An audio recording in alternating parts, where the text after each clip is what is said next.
Hey, Coraline. I think this was the first time in 3 weeks I've had a bra on. What? Oh, hey, everybody. Back. I say back as if I was just here. I wasn't. It's Friday. It is March 20th. And I don't know if any of you have had this strange feeling, but for about an hour and a half today, I thought it was Wednesday. And then I decided, no, it's Thursday. And about 20 minutes ago figured out it was Friday. So I looked at a bunch of comments and questions that you all left below or on my other social media sites. And so I decided to pick out a few children's books that I loved or writers that I loved. And I thought, there's a lot of stuff out there telling you what to read or encouraging you to read and offering you awesome recommendations. So I thought I would pick some things that maybe you didn't know very much about. And right, Coraline? Yeah, I know. Oh, you might be wondering where my biker Kermie and Miss Piggy went. They were really getting way out of control on my desk yesterday. So I thought, since I'm going to do books for the child at heart, either the real one or the or someone like me in your house, that Coraline would join me today. And it's raining outside, so I know I made her wear a raincoat. Anyway, so my first book, I don't know how many of you may know this or not, and certainly not unless you are a family member or a friend or a student. Hey, students, I miss you. Anyway, when I was pretty young, I ended up in the hospital, I don't know, 3rd or 4th grade, with a strange blood disorder. And maybe something about that later. But anyway, my 3rd grade teacher, Mrs. Silver, hero to this day, allowed my mom to check out tons of books from the library that were of the grades older, because of course the headmaster of the primary school said he wasn't going to let anybody check out books that they weren't ready for. And Carol can't be reading above her grade level, Anyway, so I discovered E. Nesbit. And Edith Nesbit wrote The Railway Children, and some of you probably know this, but this is one of my favorites of hers. She was writing in the late 19th century, and this is the Book of Dragons. And if you have somebody in your house who just absolutely loves dragons and monsters and beasts and fairy tales, this is a lovely book. Of course, Coraline, and if you haven't read this, what is wrong with you? I mean, seriously. So I know, right? It's a really it's a creepy cover, which is what I like about it, Coraline. Great. So Neil Gaiman, anything by him, hands down, brilliant.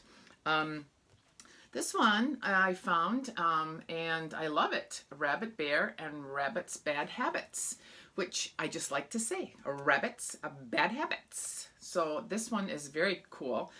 Julian Goff and Jim Field, and I bet that your youngster who is probably just starting to read, plus a map, right? Who doesn't love a book with a map? So if your youngster is just starting to read, I think he or she could attack this wonderfully, but it might be a really good read aloud for kids at home right now. And a map, the best. All right. I am a huge fan of Philip Pullman. You've heard me say this in many different situations. But Philip Pullman has a whole series of books that are just that are not in his usual series, with Lyra and his Dark Materials and all of those kinds of things. So this one is one of my favorites, and the Demon Huntsman comes to claim the Count. It's great, and there's I would say, if you have a young person in your house or you just like gothic sort of children's stories, Philip Pullman has a whole series that are related to that.